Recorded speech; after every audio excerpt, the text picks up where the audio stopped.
الحساب البنكي المغلق المطلوب منك عشان تسافر المانيا كطالب اجنبي زاد ل 11000 يورو، اكتر من 11000 يورو. انا فاكر لما انا كنت عايز اسافر من بتاع 6 سنين كده، كان الحساب في حدود 8000 يورو، 8040 يورو بالظبط. فالرقم زاد قوي بتاع 50%. 11000 يورو ده رقم ضخم جدا، انا متفاهم. ففي ناس كتير سالتني على كذا حاجه مختلفه يعني عن الموضوع ده، فحبيت اجاوب على اهم 3 اسئله من وجهه نظري. الاسئله دي هي: ليه الطمع ده؟ يعني ليه الحكومة الألمانية تطلب الرقم الضخم ده من الطلاب الأجانب؟ معروف يعني إن الحالة الاقتصادية بتاعت الطلاب الأجانب أقل بكتير من الألمان. تاني حاجة، هل دي بقى تركاية كده أو تكتيك الحكومة الألمانية بتستخدمه عشان تقلل عدد الأجانب اللي هتدرس في ألمانيا؟ بس فكر فيها، لو زودت كمية الفلوس المطلوبة من الطلاب الأجانب، عدد أجانب أقل هيقدر يجيب الفلوس دي، فعدد أجانب أقل هيقدر يدرس في ألمانيا. هل ده الغرض ولا لأ؟ تمام؟ سؤال منطقي ولا إيه؟ تالت حاجة، أنا يا عمي هتصرف، هجيب فلوس من هنا هجيب فلوس من هنا وهجمع الفلوس دي 11000 يورو، هعمل بيها حساب مغلق وهقدم بيها وجالي قبول ومش عارف ايه. بعد أول سنة هل هيطلبوا مني فلوس تاني ولا لأ؟ عشان هي دي الفلوس اللي أنا هقدر أجيبها، أنا هقدر أجيب 11000 يورو، أنا مش هقدر أجيب كده كل سنة. هل هيطلبوا مني حساب بنكي مغلق تاني كل سنة ولا لأ؟ ولو ما جبتش إيه اللي هيحصل؟ خلينا نجاوب على الأسئلة دي بالترتيب ونمشي على حوار الطمع ده بسرعة، عشان بالنسبة لي ده مش بيميك اي سنس. يعني اصل طمع في ايه؟ تمام، الحكومه الامنيه هتطمع في ايه؟ اسمه الحساب البنكي المغلق، يعني في الاول وفي الاخر حساب في البنك. الحساب ده بقى بتاع مين؟ الحساب ده البنكي ده بتاعك انت. فالفلوس زادت، الفلوس قلت، هي في الاول وفي الاخر فلوسك انت المتحكم الوحيد فيها. الحكومه مش هتستفيد اي حاجه من وجهه نظري. تاني حاجه بقى سؤال فير شويه، هل دي نقطة كده الحكومة بتعملها عشان تقلل عدد الأجانب؟ من رأيي برضو لا، هتبقى حركة خبيثة قوي من الحكومة ان هي بدل ما تقدر ان هي تقول اوكي انا هقلل عدد الطلاب الاجانب، ان هي تعمل التركية دي عشان تقول بص انا عايزة اجانب عادي بس هم اللي معهمش فلوس ان هم يجوا، يبقى دي مش مسؤوليتي. من رأيي الكلام ده كلام فارغ، يعني نظرية مؤامرة مش اكتر. لان يعني لو بصينا لها كده بمنظور حيادي وخدنا خطوه لورا كده وبصينا لها من فوق، في حاجه هنا في المانيا اسمها البافوج، ده حاجه كده نعيم. الدولة ده عبارة عن قرض طلابي للي ما يعرفش. الدولة بتديه للألمان، مش متأكد طلبة الاتحاد الأوروبي ولا لا، بس هو الأكيد الألمان واللاجئين. تمام، الدولة هي اللي بتديها لهم كقرض عشان الطلاب بقى ايه تصرف على نفسها، ما تبقاش محتاجة ان هي تشتغل ولا ان هي تضيع وقتها، وتبقى مركزة 100% على دراستها. تمام، يعني ربنا يكرمهم ربنا يرزقهم، ملناش دعوة احنا بالقصة دي. احنا كطلبة اجانب الموضوع ده بديله بقى هو الحساب البنكي المغلق. تمام، المهم نرجع لموضوع القرض والطلاب. الدولة بتيجي كل سنة أو كل كام سنة يعني تقعد مع بعضها كده وتشوف الطلاب محتاجة فلوس قد إيه عشان تقدر تصرف على نفسها كل شهر. تقول ده الطالب محتاج يسكن ويصرف هنا وتأمين مش عارف إيه، الأسعار دلوقتي كذا، فإحنا هنديهم رقم معين. الرقم ده دلوقتي اللي هو بتاع 850 يورو تقريبا. في بقى كذا مشكلة حصلت في الكام سنة اللي فاتوا. اولهم طبعا الكورونا اللي جت بهدلت الدنيا وبوظت سلاسل الامداد، والدوله ما بقتش عارفه تستورد من بره، فالسلع قلت، بقى في حاجات مش موجوده فسعرها زادت والدنيا ضربت. دي حاجه. واول بقى ما المانيا بدات تلم نفسها كده والحاجه تبقى موجوده والاسعار بدات تثبت، هوب الحرب ما بين روسيا واوكرانيا. طبعا اوروبا اتضرت قوي بالموضوع ده، خاصه المانيا اللي كانت معتمده على موضوع الطاقه في روسيا، فالفلوس اللي انت كنت بتدفعها على الخدمات زادت، فواتير الغاز والكهرباء والقصص دي كلها زادت تدفع. تمام، غير اللي احنا قلنا السلع الاستهلاكيه اللي هي كده كده كانت غاليه من وقت الكورونا. تمام، دي كده يا معلم المشاكل اللي لسه جايه لك من بره بس. تمام، احنا لسه بقى ما اتكلمناش على البلاوي والمشاكل اللي جوه الدوله اصلا، اللي اكبرها من وجهه نظر يعني هو حوار السكن. دلوقتي المانيا بقت دوله جاذبه جدا للاجانب، في اجانب كتير جدا نفسهم يجوا المانيا وبيجوا المانيا كل سنه. والاجانب غالبا بيبقوا عايزين نفس الحاجه، نفس ستايل الحياه، نفس يعني سبب الهجره غالبا بيبقى قريب بالنسبه لاغلب المهاجرين او اغلب الاجانب، فبييجوا يتكدسوا في مناطق ومدن معينه اللي بتوفر لهم الخدمات دي. تمام، الحكومه شايله ايديها من الموضوع ده خالص وما دخلتش في موضوع السكن ده خالص، ودي مشكله كبيره من وجهه نظري. فخلى المعروض من السكن ثابت، وبقى في سكان اكتر محتاجين السكن ده. تمام، معروض ثابت من السكن وطلب اكبر. الف باقتصاد بتقول لك ان الاسعار هتزيد وهتزيد قوي. فركز معايا كده، اولا السكن غلي، يعني انت عشان تسكن بس الموضوع غلي، وده طبعا السكن مش من الرفاهيات. تاني حاجه الفواتير بعد ما تسكن بقى اللي انت هتدفعها وانت ساكن غلي، غاز وكهرباء وميه مش عارف ايه، فواتير غلي.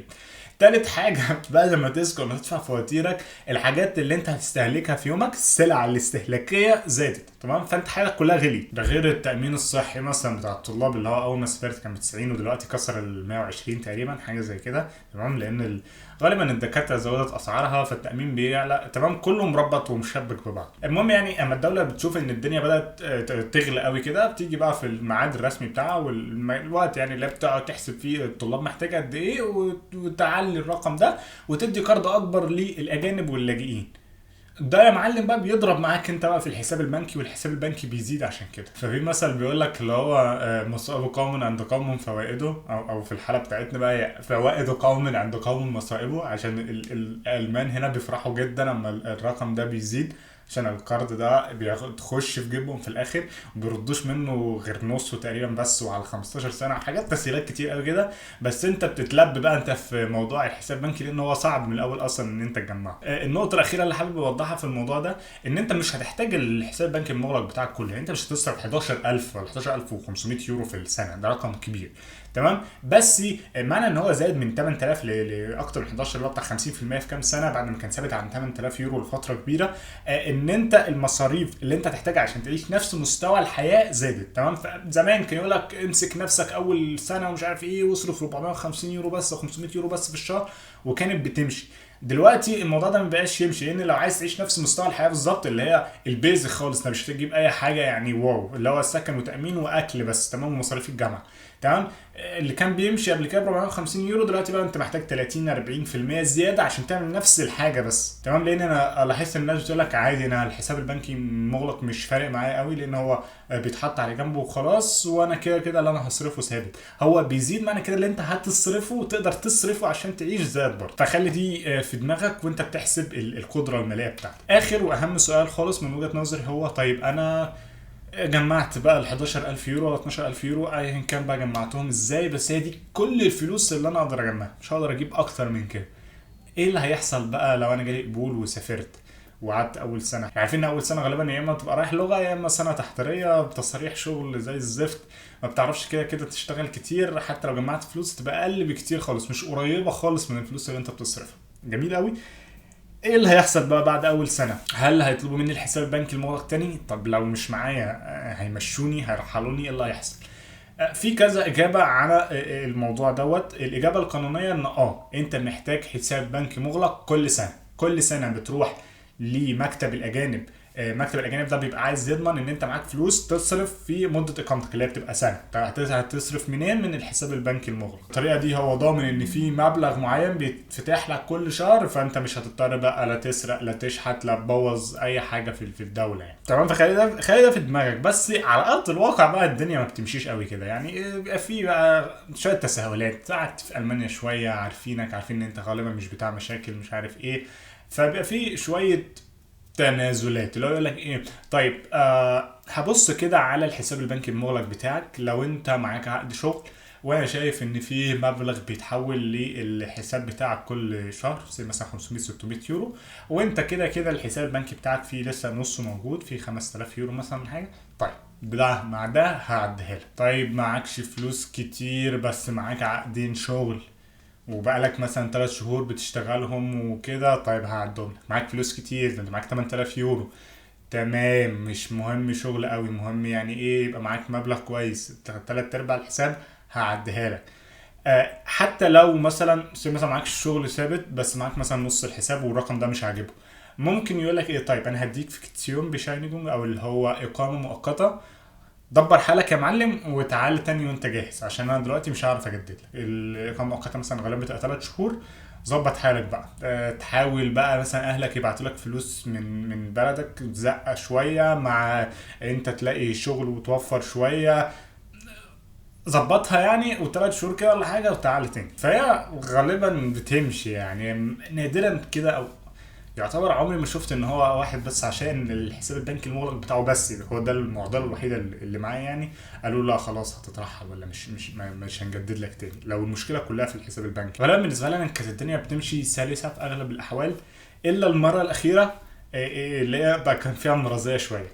الفكره بقى من المره الاخيره اللي هي بعد تاني سنه من الدراسه، يعني بعد السنه التحضيريه اللي انا عملتها وقعدت سنه في الجامعه، السنه التانيه كمان خلصتها وناقص سنه واحده بس وهبقى تمام. قبل السنه دي كنت عايز اجدد.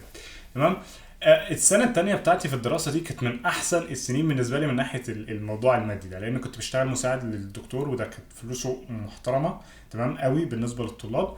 وكنت بشتغل في مركز بحثي لحد ما معقول، مش احسن حاجه يعني من ناحيه فلوس، بس كان معقول الاتنين مع بعض. كنت بشتغل بتاع 19 ساعه تقريبا. وغير كده كنت اتكلمت قبل كده برضه عن المنحه اللي انا كنت باخدها. فالتلاتة مع بعض كانوا بيبقى اكتر من الفلوس اللي انا بصرفها، الفلوس اللي بتخش لي اكتر من الفلوس اللي انا بصرفها. فالحساب البنكي فضل يزيد يزيد شويه مع الوقت، فالرقم اللي انا رايحه لمكتب الاجانب اكتر من الحساب البنكي. تمام. ساعتها كان الرقم تقريبا مش فاكر كان كام يعني، المهم كان معايا اكتر. المهم رحت للموظفه قالت لي ايه، الحساب البنكي بتاعك تمام، فلوس معقوله. مقفول بقى الحساب ده؟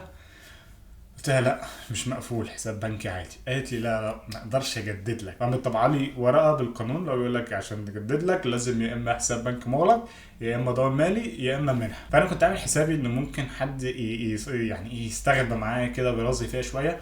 فكنت طابع الحساب البنكي بتاعي اللي هي التعاملات، فكان باين ان الفلوس دي مش جايه مره واحده مثلا وانا هحولها. وما ده الخوف يعني، ان هو الفلوس تكون جايه لك قبل التجديد بكام يوم تجدد بيها تمام، بعد كده تقوم باعتها لصاحبها تاني. فانا كنت طابع بقى اخر 3 شهور وباين ان الفلوس بتخش لي من الشغل ده والشغل ده والمنحه، والفلوس عماله بتزيد ومصاريفي قد ايه والفلوس بتزيد من كده، وباين ان الفلوس موجوده في الحساب بقالها سنه تمام. بس مع ذلك مرضيه. فانا بالنسبه لي انا مش فارقه، لان انا كده كده حتى لو قفلت الحساب مش هتفرق معايا حاجه. انا كده كده الفلوس اللي بتجيلي من الشغل هي اللي انا بصرف بيها على نفسي. انا مش فارقه معايا الفلوس دي حاجه في حسابي في الاول وفي الاخر، زي هي دي التحويشه بتاعتي تمام، وانا مصاريفي من المرتب بتاعي. بس لو حد تاني ما كانش معاه الفلوس دي او مش معاه كل الفلوس، وحد رخم معاه وقال له لازم حساب بنكي كامل ومقفول، ها انت فاهم بقى الموضوع هيمشي ازاي. المضحك بقى في الموضوع الايروني فين بقى، ان انا جددت في الاخر برضو من غير ما اقفل الحساب عشان كان معايا المنحه اللي انا قلت لك عليها. مع ان المنحه دي ما تغطيش مصاريفك خالص، ما تغطيش حتى نص مصاريفك او حتى تلت مصاريفك اللي مطلوبه منك. بس قلت لها انا عندي المنحه دي، قالت لي ماشي خلاص اطبع لي الورقه اللي هي بتقول ان انت هتاخد المنحه وانا هجدد لك بيها خلاص. خلاص الحوار ايه بقى، ان هي مفيش قاعدة واحدة لكل مكاتب الأجانب، أو حتى جوه مكتب الأجانب قاعدة واحدة للموظفين كلها بيمشي عليها، كل واحد بقى ودنيته. فهو مفيش حد هيظلمك تمام يعني، مفيش حد مش هيمشي تبع القانون، مفيش حد هتروح له بحساب بنك مغلق وكامل يقول لك ايه ده، لا ده مش عاجبني تمام مش هجددك.